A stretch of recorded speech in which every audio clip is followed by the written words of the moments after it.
já começou. Pois é, esqueceu. Pode ver que eu tô aqui. Ele tava Esse aí todo foi pra não ter briga, porque assim, Rossello deu um Das meninas. das meninas e eu dei pra ela. Ah, tá. É ótimo esse perfume. Ele não é de criancinha, não, mas ele é uma mocinha já, né? fofinha. Não achei ela forte. Show, ótimo. Tá filmando?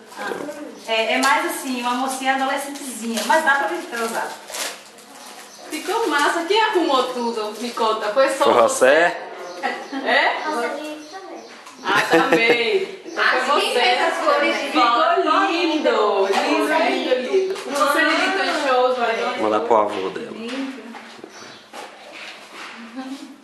Olha que lindo. Ainda bem que não quebrou, né? Igual o meu, tá? Não, parece bem Para não cheirar igual, então. É cheiroso. Eu acho delicioso esse perfume.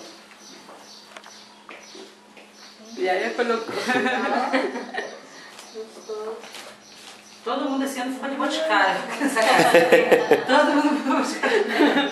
Todo mundo olhou pro Picário.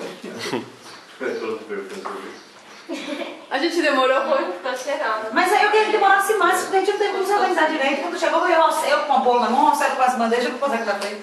Não foi? E as crianças fechando a porta pra vocês não entrarem. Tava comendo e rato comer caranguejo. Foi não.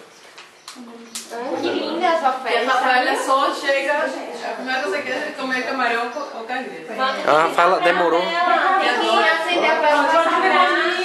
Ó, meu bebê mostrar o perfume dele, porque ele também é de grande. Vou buscar só pra mostrar que ele é grande. Não foi só as meninas que Não foi só as minhas crianças que mostrou, porque ele já tá um homenzinho, não é mais bebê. todo mundo já. Não, ele usa o perfume do você, Vem cá. né? Ele usava antes o perfume de Rossello. Toda vez que ia sair, ele falava assim, mãe, quando o Rossello tá aqui, deixa eu pegar o perfume de Rossello ali. Daí quando eu ia andar importante, eu falei, tá bom, vou pegar um pouquinho. E antes era com o Rossello, porque ele estava acostumado a pegar na mão de Rossello o perfume. Porque ele não queria mais o dele. Ele tinha